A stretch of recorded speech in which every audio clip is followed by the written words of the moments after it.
बिस्मिल्लाहिर्रहमानिर्रहीम। अस्सलाम वालेकुम फ्रेंड्स, आप देख रहे हैं CSC guide official YouTube channel और मैं हूं मोहम्मद इरफानुल्लाह। तो आज हम बात करेंगे बैंक स्टेटमेंट के बारे में कि क्या चाइना स्कॉलरशिप के लिए जब हमारी स्कॉलरशिप लगती है क्या बैंक स्टेटमेंट लाजमी होती है। कुछ स्टूडेंट कहते हैं कि CSC स्कॉलरशिप लग जाए बैंक स्टेटमेंट कितना होना चाहिए, या स्कॉलरशिप कोई और स्कॉलरशिप हो कितना बैंक स्टेटमेंट होना चाहिए, ये वो सारी चीज़ें इतना होना चाहिए। मतलब कि मुख्तलिफ जो है लड़कों के रिव्यूज़ थे, तो मैंने कहा चलो इसके बारे में वीडियो बना देते हैं। तो इसका तरीकाकार ये है कि अगर तो आपकी CSC स्कॉलरशिप लगी है, चाइना स्कॉलरशिप काउंसिल जिसे कहते हैं, उन्होंने आपकी स्कॉलरशिप उन्होंने आपको स्कॉलरशिप ऑफ़र की है, CSC स्कॉलरशिप आपकी लगी है, तो उसके लिए किसी भी बैंक स्टेटमेंट का होना ज़रूरी नहीं है। ठीक हो गया, पहली बात। दूसरी बात ये कि बैंक स्टेटमेंट अच्छा इनके लिए नहीं है तो फिर किन के लिए होना चाहिए, किन के लिए ज़रूरी है। अगर हम आपको यूनिवर्सिटी स्कॉलरशिप मिले तो क्या उनके लिए भी बैंक स्टेटमेंट का होना लाजमी है या नहीं है। तो इसमें दो सूरत हाल होती हैं कि कुछ यूनिवर्सिटी जो स्कॉलरशिप ऑफ़र करती हैं उनके लिए बैंक स्टेटमेंट लाजमी नहीं होती, कुछ के लिए होती है। अब किन के लिए होती है किन के लिए नहीं होती, वो उन यूनिवर्सिटी का मेन चीज़ जो डिपेंड करती है। वो ये सिस्टम पहले नहीं था, साल पहले नहीं था, 2 साल पीछे चले जाएं तब भी नहीं था। ये इसी साल लास्ट ईयर 2019 में मतलब 2019 में ये सारा जिसे कहते हैं ना भौचाला है ऐसा।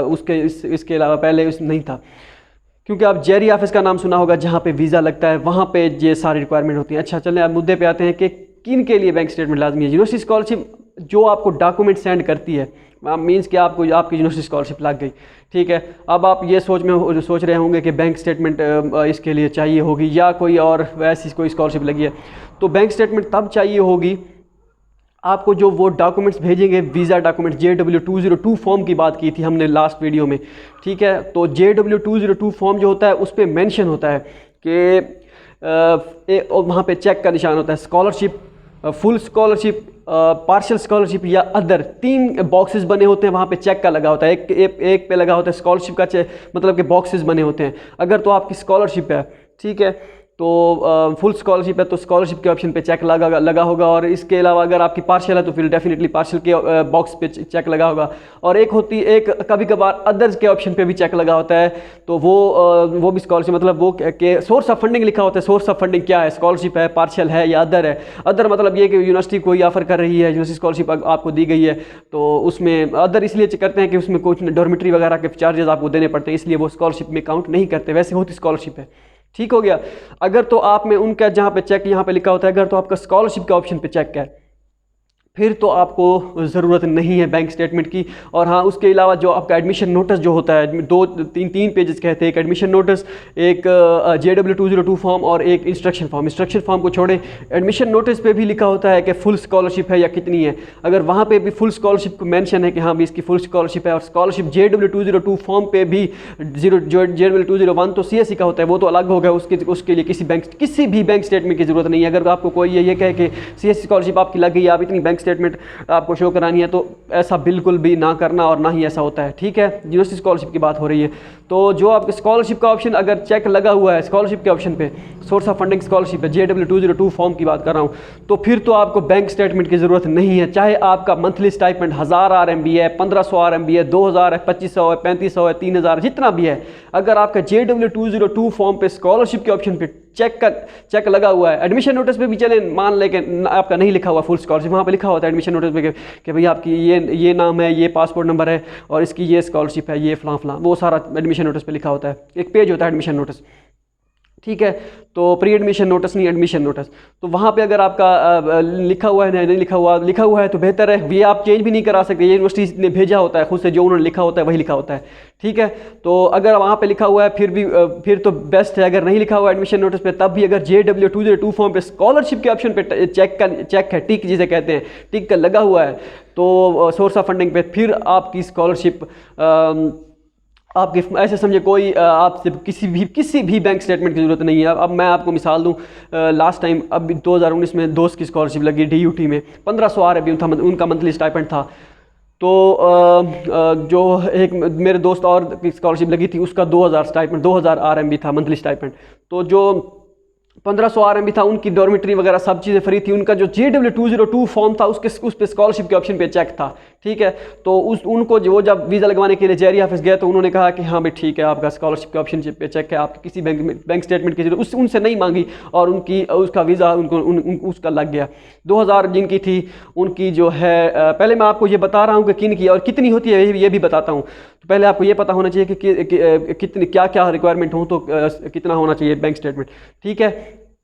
2000 वाले का जो था, उनका जो था सोर्स ऑफ फंडिंग लिखा हुआ था, एक स्कॉलरशिप था, एक पार्शल था, एक अदर था। उसका अदर पे चेक था। अदर के पे चेक इसलिए था क्योंकि यूनिवर्सिटी ने उनको कहा था कि 2000 RMB में से आपको 900 RMB पर मंथ जो है आपको डॉर्मेटरी की फ़ी देना होगी। इस वजह से उन्होंने स्कॉलरशिप के ऑप्शन पे चेक नहीं लगाया था, अदर पे लगा दिया था सोर्स ऑफ फंडिंग, क्योंकि स्कॉलरशिप ये फुल ना समझ लें कि फुल स्कॉलरशिप है, ये यहाँ आके फड्डा ना डाल दें कि भाई हमारी फुल स्कॉलरशिप थी, आपने डॉर्मेटरी की फ़ीस क्यों ले रहे हैं। इस वजह से यूनिवर्सिटी को कोई बैंक स्टेटमेंट की जरूरत डिमांड नहीं होती। यूनिवर्सिटी को उन्होंने कहा भी नहीं था कि हमें बैंक स्टेटमेंट चाहिए, और ना ही कोई यूनिवर्सिटी कहती है। हाँ, जिनको रिक्वायरमेंट होती है वो एडमिशन एडमिशन एप्लीकेशन सबमिट होने से पहले ही वो कह देते हैं कि हमें इतनी बैंक स्टेटमेंट चाहिए, ठीक है, तो तभी देनी होती है, वगरना नहीं देनी होती, ठीक है। तो 2000 में से उनका अब वो जब वीज़ा लगवाने गया उसे पता चला कि भाई बैंक स्टेटमेंट लाजमी है।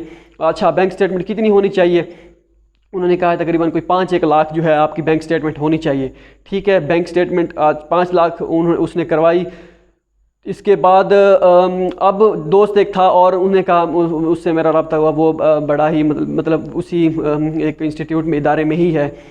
तो उसने कहा इस साल में भी हो सकता है कि 10 लाख तक ये बैंक स्टेटमेंट चली जाए, पॉसिबिलिटी है, लेकिन देखते हैं क्या होता है। अब जो बैंक स्टेटमेंट होती है वो आपकी मिनिमम जो होनी चाहिए 5 लाख तक होनी चाहिए, और वो जो बैंक स्टेटमेंट आपकी जो आपका अकाउंट हो वो फंक्शनल होना चाहिए पिछले 6 महीने तक। मतलब कि अगर आप सितंबर में वीज़ा लगवाने जाएंगे, आपका नोटिस वगैरह आएंगे अगस्त में या सितंबर में, आपका वीज़ा डॉक्यूमेंट्स में आएंगे, तो आपको मार्च से आपका अकाउंट फंक्शनल होना चाहिए। मतलब कि पिछले 6 महीने मिनिमम 4 से 6 महीने, वो 6 महीने डिमांड करते हैं कि 6 महीने में से जैसे पिछला आपका अकाउंट जो है फंक्शनल होना चाहिए। मतलब आपने ट्रांजैक्शन मतलब की हो, सेंड भी किए हूँ और रिसीव भी किए हूँ पैसे, तो वो इसी तरह आपकी जो बैंक स्टेटमेंट पूरी हो तभी वो काउंट की जाएगी। ये नहीं कि आप कहें कि अच्छा 5 लाख है, मैं किसी से मंगवा लेता हूँ आपके अपने अकाउंट में जो है, या आपके वालिद साहब के अकाउंट में।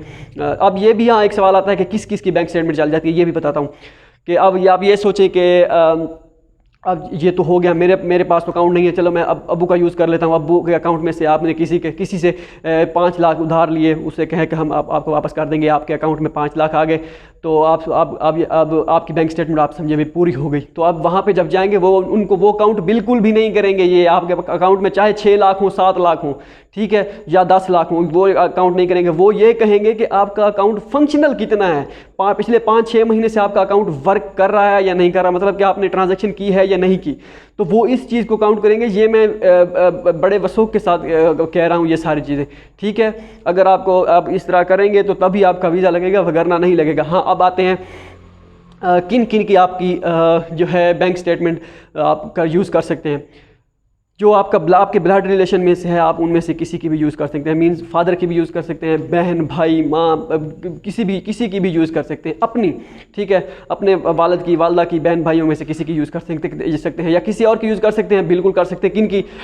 जो आपके वालिद साहब या वालदा के बहन भाई हैं, उनसे, मतलब जो आप उनको प्रूव कर सकेंगे भाई ये मेरे ब्लड रिलेशन में आता है। मतलब क्या आप समझ लें कि आप चाचू के बेटे की यूज़ कर सकते हैं बैंक स्टेटमेंट, जी बिल्कुल यूज़ कर सकते हैं। मामू के बेटे के भी यूज़ कर सकते हैं, बिल्कुल कर सकते हैं। अब करना क्या होगा, आपको करना ये होगा कि आपने प्रूव करना होगा कि ये आपका वाकई ब्लड रिलेशन में आता है ये बंदा।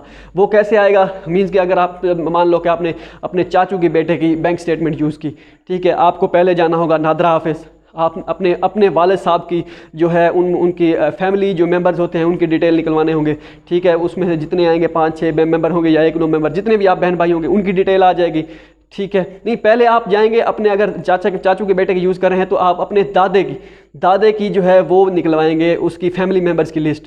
उसमें आपके वालिद साहब भी आ जाएंगे, आपके जो चचा जान होंगे वो भी आ जाएंगे। ठीक हो गया। अब वालिद साहब भी आ गए, चचा जान भी आ गए। अब क्या करेंगे आप आप मतलब अपनी अब्बू को कहेंगे, अब्बू अपनी जो है फैमिली की जो होगी वो उनकी जो है वो निकलवाएगा, फैमिली क्या नाम है, फैमिली की जो लिस्ट होगी।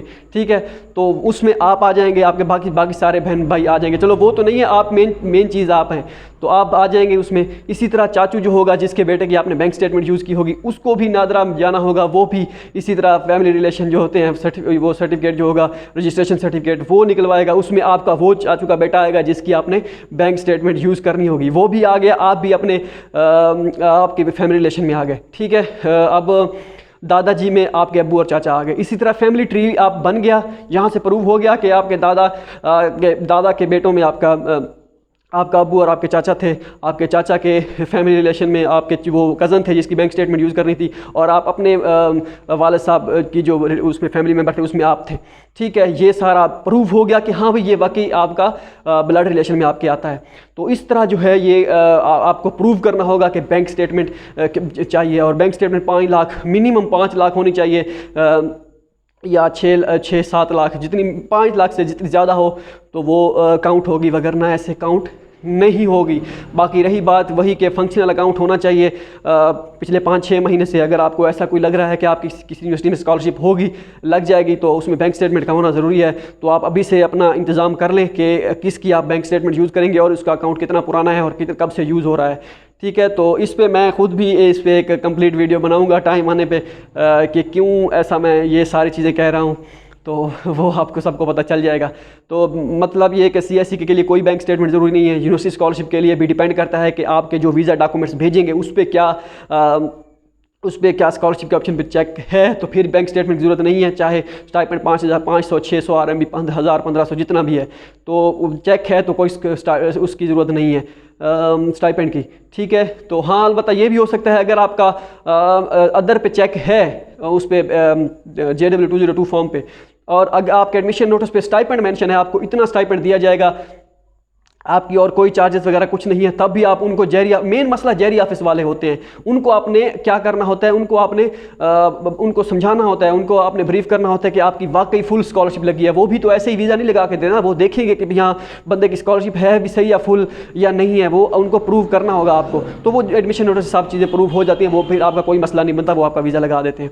ठीक है, तो होप सो ये सारी चीज़ें आपके लिए बहुत इंफॉर्मेशनल होंगी। मिलते हैं अगली वीडियो में, दुआ में याद रखिएगा। अल्लाह हाफिज़।